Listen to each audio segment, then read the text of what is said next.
Hello and welcome back to the David67 Celtic News YouTube channel. Today's video going to be a post-match review of Celtic's 4-0 thumping of St Johnstone yesterday afternoon at Celtic Park. It was a 3 o'clock kickoff and it was Celtic's last game of 2024. And after the 4-0 win and a rather dismal 2-2 draw for Rangers at Motherwell, Celtic now 14 points clear in the league as we end 2024. Today's video going to include a goals highlight package of the 4 goals from yesterday, some of the stats, my own personal ratings, and some of my thoughts regarding the performances. At the end, a wee brief update on the Celtic news of transfers, contracts, etc.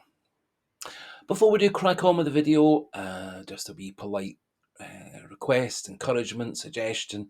If you are new to the channel, please do click that subscribe button. Keep the numbers pushing up slowly through the 1,100s. Lovely New Year's present to have 1 or 2 new subscribers and viewers to take us into 2025. Remember, there's also on the channel daily trivia quiz and also regular polls. And at the moment, we're doing a wee poll for the Celtic Player of the Year for the first half of the season. That poll being in under the community section for the 25th of December. If you do like the video, please do click that like button. It does spread Celtic videos to more and more football fans and Celtic fans on YouTube. And do pop your own thoughts regarding the performance, the goals, where Celtic are, and any wee ratings you have for the players yourself. In the end, nice comfortable win for Celtic. Rather dominating in terms of the stats. Possession was 70-30 for Celtic.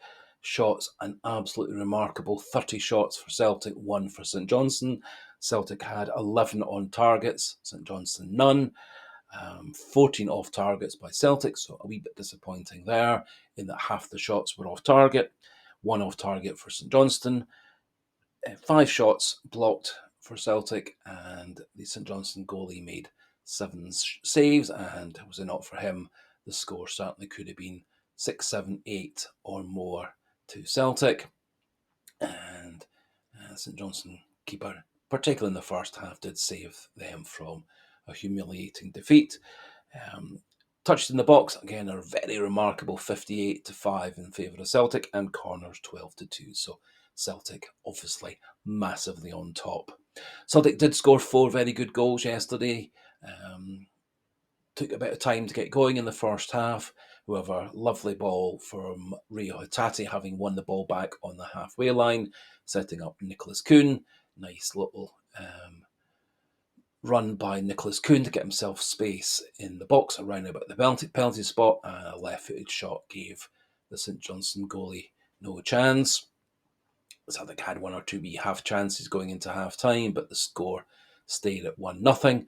Celtic, however, did come out fighting and even more attacking in the second half. Nice ball from a short corner, passed out to Rio Hatate in the middle. Tremendous pass over the top. Paolo Bernardo, good shot, well saved by the St Johnstone goalkeeper. However, Kyogo was there to follow in the rebound and nod the ball away for his first goal and Celtic's second goal. Third goal, lovely cross out on the right from Arnie Engels. Brilliant run by Kyogo, and a nice tap in from the 6-yard box, 3-0 for Celtic. And the scoring was completed by Paolo Bernardo, again showing great vision, beautiful pass through the St Johnstone defence, brilliantly timed run by Dyson Maeda to get in behind, and a shot across the goalkeeper into the far corner, 4-0. And Celtic got a very well deserved 4-0 victory, and as I said early on, it could have been twice as many had it not been for some brave defending by the St Johnstone defenders and some good goalkeeping by their goalie. So just have a wee look at those 4 goals, and then we'll crack on with my own thoughts for the performances, the ratings, and that wee update on transfers and contracts at Celtic End 2024.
So, some very good goals there from Celtic, some very good play from Celtic, and their performances against Motherwell and St Johnstone have been a good return to their best form from early in the season after a wee dip early in December with a number of under par performances and draws in that period.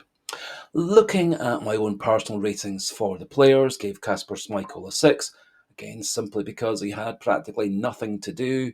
One shot on his goal, but that was off target, otherwise had pretty much nothing at all to do. Also Johnston, 7.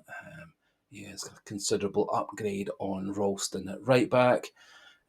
Little to do defensively, however, he broke nicely into midfield and into the final third, got himself involved in a few moves out on the right, and good return to fitness and form from Johnson. Good omen for the game against Rangers in a few days' time on Thursday. Gave Alex Valley also 7, very much similar to Alistair Johnston, very little to do defensively, however, did pop into midfield and into the final third on several occasions. A couple of nice crosses, got himself to the byline to set up Ida late in the match. So 7 for him. Gave Carter Vickers also 7. Nice assured performance in midfield. Again, very little defending to do. What he had to do, he did very well. And the key thing with Carter Vickers, nice and calm on the ball. His distribution was great. Got himself into the final third, did have a shot narrowly missing early in the game. And he was involved in the setup for Arnie Engel's cross for Kyogo's second goal, Celtic's third goal, and so 7 for him. Given Liam Scales a 6, very little to do defensively. He did make a couple of mistakes, a couple of balls being pumped into his side of the defence, and rather than clearing the ball or finding a teammate, he simply knocked the ball straight back to the St Johnstone wide players. Didn't really get himself involved properly in any goal setups, partly involved in the fourth goal to set up Paolo Bernardo with a very simple pass. A lot of his passing was rather negative and lateral, very little forward passing, and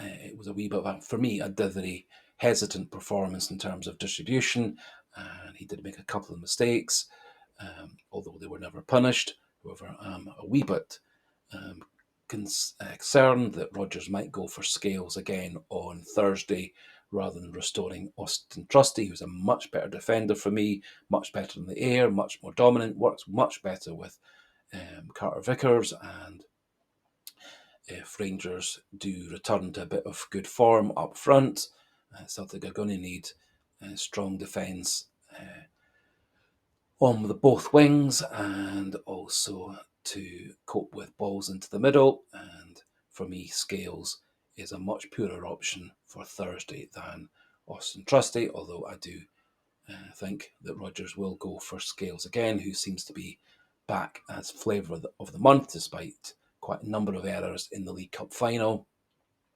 and his distribution not really being, for me, up to scratch. However, we'll see how things pan out on Thursday with the selection. In midfield, gave 8.5 and man of the match to Paolo Bernardo. I thought he had a great performance. He was involved in pretty much all the good things that Celtic did.